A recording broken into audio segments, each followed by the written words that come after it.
You're sitting in a half-empty cafe, in a city that never quite wakes up before noon when she walks in. Not walks. Drifts. Like the room rearranges itself around her without asking permission. Dark eyes that seem to be cataloging every exit before she's even ordered coffee. A calm that doesn't belong to someone just getting through a Tuesday. You don't believe in instant connection because you're a grown adult who's been burned enough times to know better. But your chest doesn't get the memo. She sits at the table by the window, back to the wall, facing the door. You'll only understand why months from now.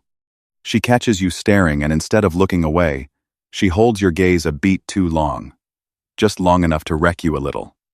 You do the only thing your nervous system will allow. You walk over. Mind if I sit?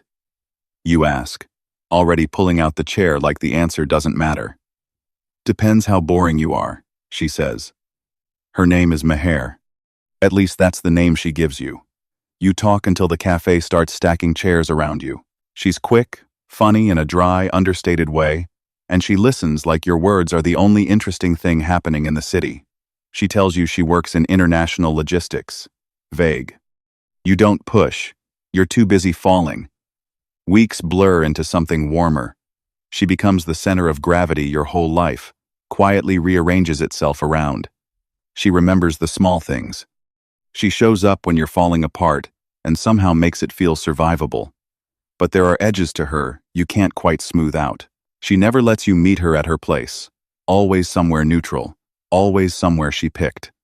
She changes her number more than anyone you've ever met. When you ask about her family, she gives you a paragraph that sounds rehearsed, then changes the subject with a kiss that makes you forget you asked anything at all. You tell yourself people are allowed to have boundaries. Not everyone hands you their whole life story on a first date. You're happy. You're not about to interrogate happiness. Then comes the night everything cracks open. You're at a hotel room she booked under a name that isn't Meher, tangled in sheets, half asleep, feeling like the luckiest person alive. Her phone buzzes on the nightstand. Once. Twice. 5 times in under a minute. She's in the shower, humming something you don't recognize. The buzzing doesn't stop. You've never been the kind of person who checks someone's phone. But something about the rhythm of those buzzes, urgent, relentless, pulls your hand toward it before your conscience can object. No lock screen. It opens straight into a messaging app you don't recognize. All military green icons and timestamps in a format you've never seen. The messages aren't in a language you fully understand, but enough words repeat in English to gut you. Asset stable. Contact secured. Awaiting further instruction from Islamabad. And then, near the top, sent 11 minutes ago. Emotional entanglement noted. Advise extraction timeline. Your stomach drops through the floor. This has to be a mistranslation. A game. A fever dream. You scroll further with hands that don't feel like your own. Surveillance photographs. Buildings you recognize from your own city. Documents with insignias you've only ever seen in news footage. And then, a photo that stops your heart completely. You outside your apartment, walking to your car, taken from an angle you never noticed anyone standing at. Dated 3 days before you ever spoke to her in that cafe. She was watching you before you ever knew she existed. The bathroom door opens. Steam rolls out behind her, and for a second she's just the woman who makes your chest ache with how much you love her. Then she sees the phone glowing in your hand, and something behind her eyes goes very still, very fast. You weren't supposed to see that, she says. No panic, just a fact laid on the table between you like a knife. What is this? Your voice comes out smaller than you want it to. She sits at the edge of the bed, close enough to touch, careful not to. It's complicated. Complicated? Meher, there are photos of me from before we met. I wasn't following you for me, she says quietly. I was assigned to you. The words don't land right away. Assigned. Assessed. Watched. 6 months ago, she says, you were at a conference in Lahore for 3 days. You don't remember most of it. You were exhausted and jet-lagged and half asleep through half of it. But you sat 2 tables from a man my service has been tracking for 2 years. You photographed the room without realizing what was in the background of your own picture. That photo ended up online. It reached the wrong feed. Your mind rewinds through a work trip you barely remember. A blur of hotel conference rooms and bad coffee. I don't remember any of that, you say. They don't know that. She answers. They only know you saw him. My job was to find you, determine what you knew, and decide what happens next. Decide what happens next. The phrase sits in the room like something radioactive. I filed my assessment, she continues, voice tightening. I told them you were nothing. Clueless. Harmless. I told them to close the file. But you kept seeing me anyway, you say. Her jaw works before she answers. Because somewhere between the assignment and now, I stopped seeing a target. I only saw you. Every instinct you own is screaming at you to run. But you're still sitting there, achingly in love with a woman whose entire life might be a construction built specifically to study you. And somehow, that doesn't make you want her any less. It makes you want to protect her, which might be the most foolish, most human thing you've ever felt. Who do you actually work for? You ask, even though some part of you already knows the shape of the answer. I can't tell you that, she says. Not because I don't trust you. Because it would put a target on your back that I can't take off again. Are they going to hurt you for this? She doesn't answer. She doesn't have to. That's when you hear it. Footsteps in the corridor outside. 2 even. Too many. Moving with the kind of purpose that has nothing to do with a hotel at 3 a.m. They know, she whispers. Already moving. They know I didn't close this the way I said I did. She's across the room before you can blink, pulling a bag from under the bed you never noticed was there. She throws you your jeans, your jacket. Get dressed. Now. Your hands shake so badly you can barely manage the buttons. The footsteps stop right outside the door. You can feel them there, waiting. She pulls a handgun from the bag, checks it with the kind of practiced calm that terrifies you more than the gun itself.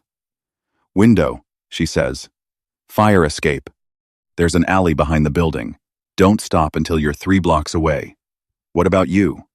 Your voice cracks around the question. I'll hold them here as long as I can. She grabs your face in both hands, her eyes wet and fierce at once. Listen to me. If they think you know anything, they will never stop. I need them to believe you're nobody. That only works if I don't have to worry about you catching a bullet meant for me. Please, go. The door splinters inward before you can answer her. No warning. Just violence. She shoves you toward the window as the first man breaks through, and the room fills with a sound so loud it stops being sound and becomes something you feel in your teeth. You're through the window, onto the fire escape, cold iron biting into your palms as gunfire erupts behind you. You look back once.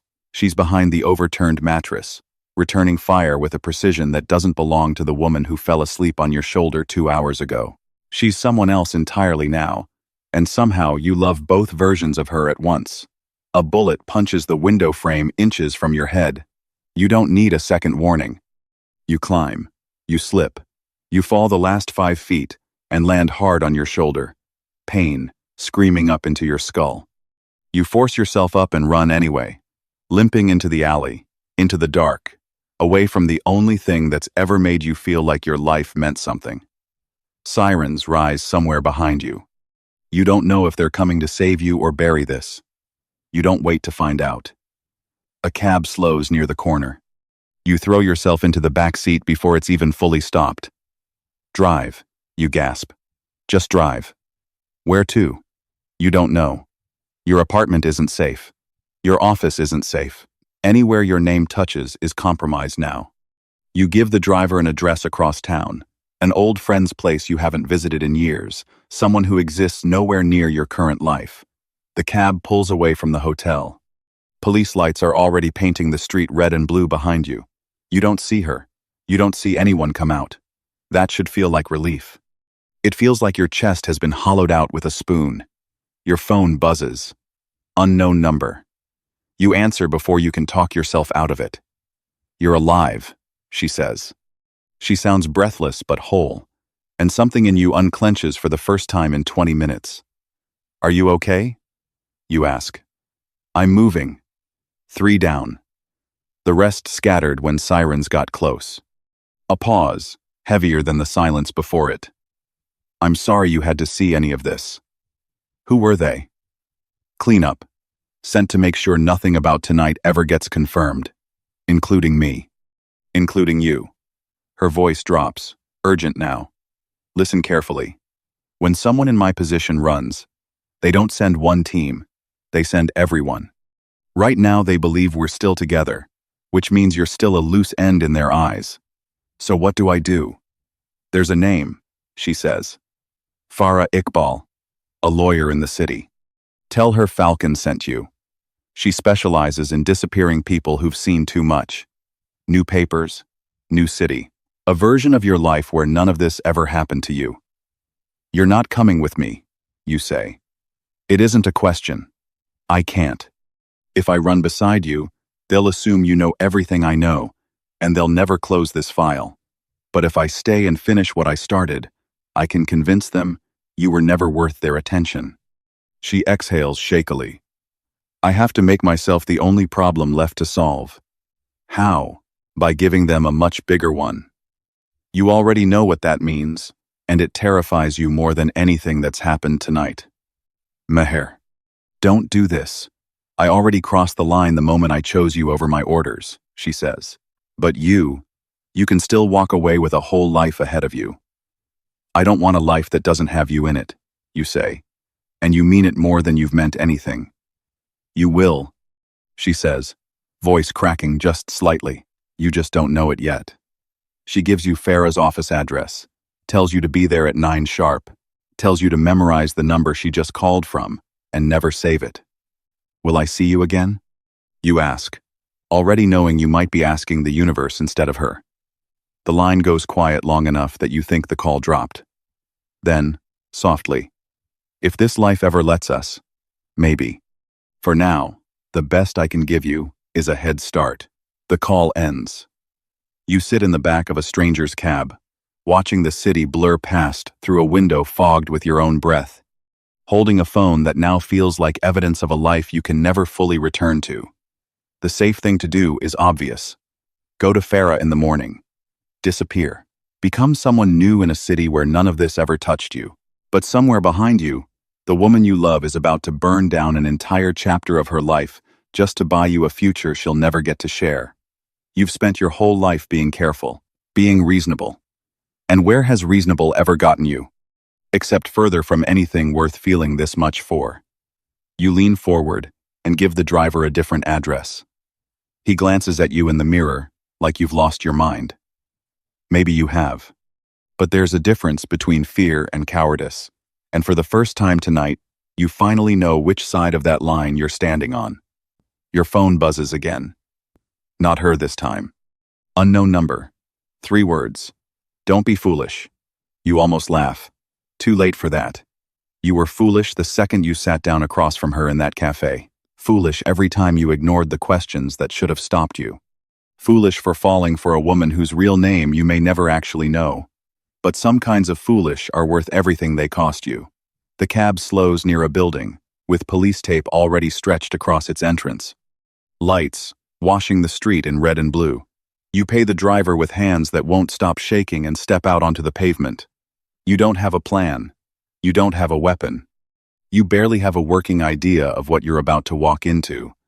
But you have her voice still warm in your ear, and an entirely unearned belief that whatever happens next, you'd rather face it standing beside her than safely, quietly, without her. You take one step toward the building, then another. Somewhere ahead, she's fighting a war she's convinced herself she has to fight alone. She's about to find out she was wrong.